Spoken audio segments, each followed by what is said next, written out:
Warning, this video contains an image of a leaping goose with a dysfunctional left foot. If you ever see a goose like this, maybe it's time for you to go ahead and call a local animal rights welfare organisation. Please do so.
Well, good day YouTubers, and thank you for tuning in to today's video on YouTube. This is of course Handsworth Park, and this video was filmed just after the time when I was actually riding on bus number 16A, an impressive route operated by the lovely Diamond Bus Company. Strangely enough, this park is fairly much interesting, but it also presents a dark side as well, as we're going to see one individual, that being a Canada goose, that has actually gone totally and utterly dysfunctional, and later on we'll be able to see a feeding frenzy of various birds on the other side of the lake. As you can see, we can just see 3 to basically 5 Canada geese, but wait till you see the congregation of these birds getting bigger. This flock is actually quite interesting in so many ways, but apart from some normal geese as well as some greylags, look much more no further than the goose on the middle here. Look at that foot. It's not a flamingo, but the way it's actually behaving is a sign that people are going to get really stressed about. You can clearly see that the left foot is actually being straightforward used so badly that this goose is something else, and I might talk about that later on once I show it to you.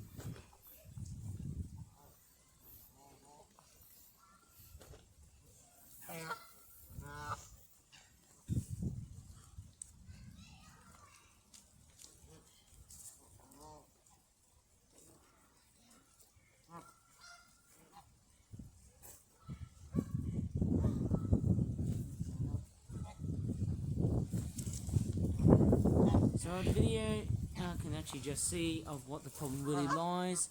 And as you can see, that Canada goose there is still struggling to walk. And as you can see, look how saddening this goose really is.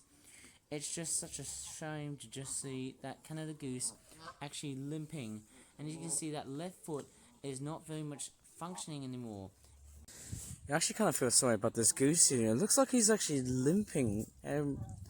His leg right here that you just saw, the leg that was actually on, is it the left leg?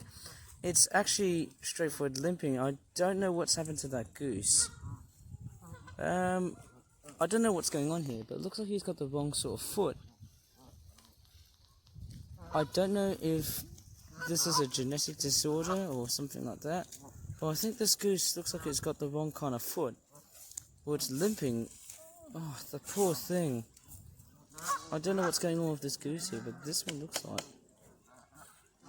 Oh man, it's just so sad seeing that goose. I think its foot, it's very much not able to open up. Yeah, the fact it's not fully open. I don't know what's going on here. The foot here is not properly webbed. Like, because it's palmate, I don't know what's going on with that goose. So sad, actually. It's sort of sad, actually, seeing it sort of limp like that. But he's having a wonderful time. Eating as he normally eats. Geese were bullying him. Like all the other normal geese right here. Oh, it's just sad seeing that. That goose can't walk very well. I think that goose looks very disabled. But it looks I just kind of feel really bad for this guy. I think I need to straightforward think of something else. I don't know, maybe the RSPCA might probably be able to straightforward analyse of what was going on with this goose here. It's just not looking healthy. Sad, sad, sad.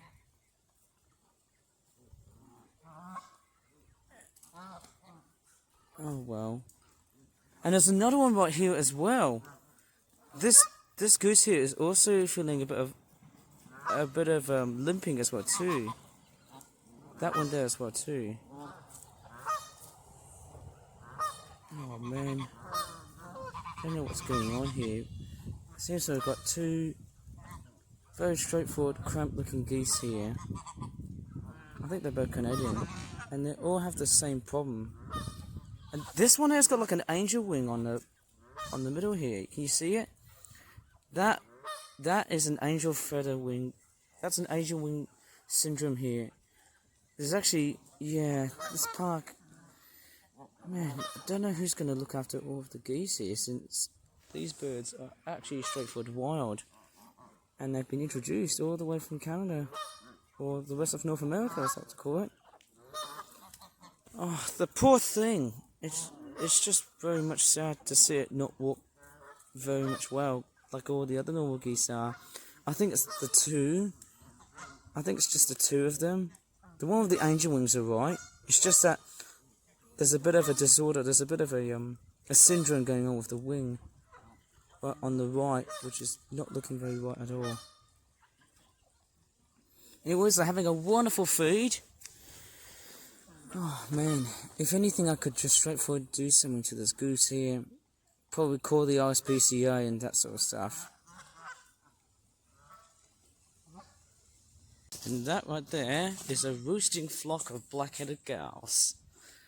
They've just came back from their breeding sites, and now they're going to transform into their winter plumage.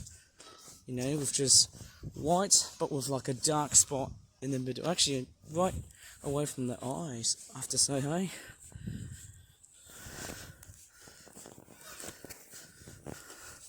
Wow, what the actual truck is going on here? It seems like we've got two trucks right here, and I don't know what these trucks are up to. And there's a couple of golf carts right here. Pretty interesting. Wonder what they're building. Is that some sort of weird event that I really don't know of? Oh, there goes one of the golf carts. It's quite a very strange looking park. It's quite huge. I wonder what it's driving up to. Hope it doesn't clobber me. And it looks like these trucks are straightforward still. They're not moving or anything, they're just parked right here. Pretty much unloading a whole bunch of stuff for a particular event that I really don't know of. And as current as this sounds, look at the water level right over in this lake / pond. It's pretty much bone dry. You know, just shows you how much rain we have received. Not that much. And look at the crows. They are all flying everywhere. Just picking off some pieces of bread, pretty much thrown out by the human beings, and they're all happy to have their own selves. Look at this one here. It's got a bit of pita bread on its beak. Is it roti canai bread or is it pita bread? I can't really tell, but look at that. Whoa, it's carrying it right over mid-air. And look at that. That's just wonderful. And there's its other mate. Was it a third winter lesser blackback? Quite interesting. That's got a very big piece of pita bread. Oh, it's chasing after the parent? I don't know what's going on here. I thought it was going to eat one half of the pitta bird that has dropped to the floor. But that doesn't matter because, hey, the crows are happy to take that order. Look at that.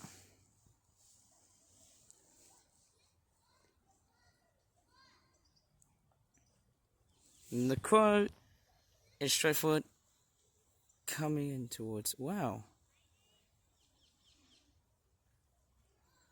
This is actually interesting seeing that crow. It's actually straightforward coming up towards that leftover bit of bread. How nice is that? And it's a parakeet. Wow. That is quite a rare sighting to see. Nice to see a ringneck parakeet. That's very nice. Well, it looks like the parrot has actually gone up towards the trees here. Sorry, I didn't realise that. It actually sort of lapsed a bit of footage. But I'm quite curious if it's here, present, while taking some footage. I told you this place actually has wild parrots. There you go, you can see the green blotters. They're everywhere. Look at those. They're just straight from flying from tree to tree. They're just everywhere. And they really do coexist well together with the crows. How nice is that? There's actually a lot of parakeet action right over this park here. Like, never have I seen it. But, strangely enough, their presence has expanded. Pretty interesting, isn't it? And there's a squirrel. There's actually 2 squirrels right here. I did see a rat as well too. There's a big one and there was a small one. But these are squirrels right over in the distance. I can see one on the left, just straightforward hiding with its tail, and there's one right underneath the forest floor. Oops, a bit too bright there.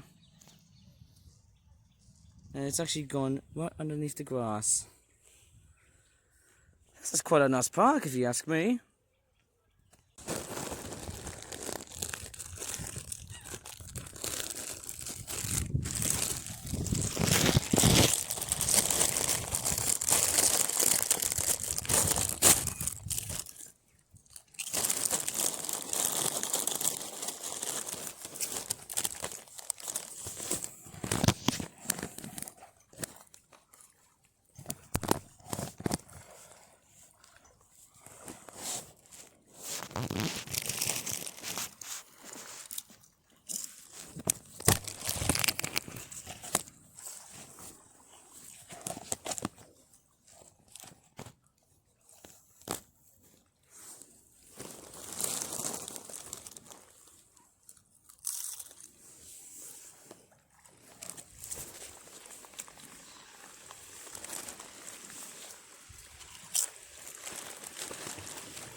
Well, there you go. Seems like the whole feeding frenzy has been straightforward, fighting off by other people, which is a bit straightforward awkward.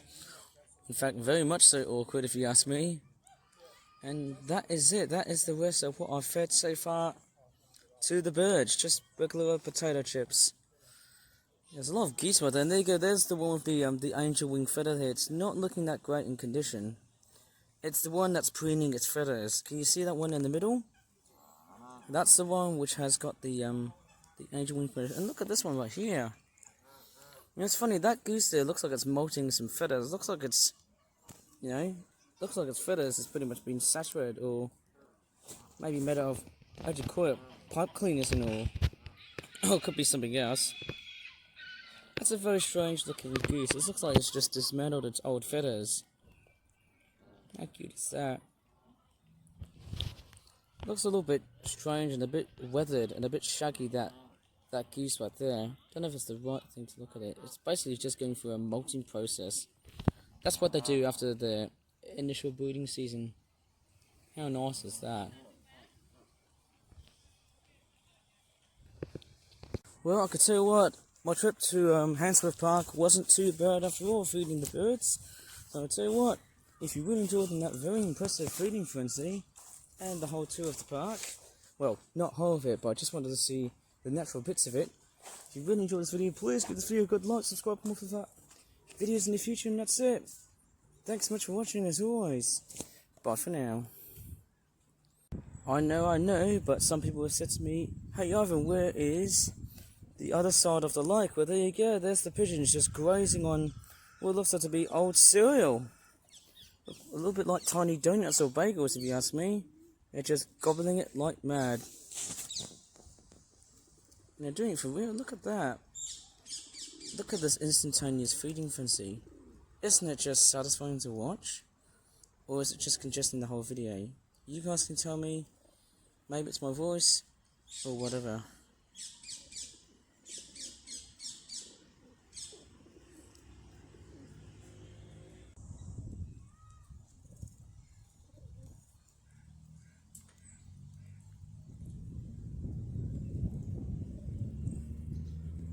I'd like to show you some more footage of what Mother Nature can actually straightforward captivate with.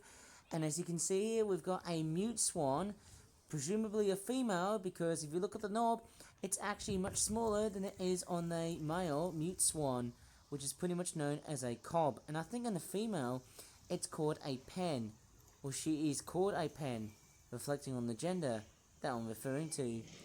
The cygnets at the moment here, as you can see, they're actually much bigger than what they were back then.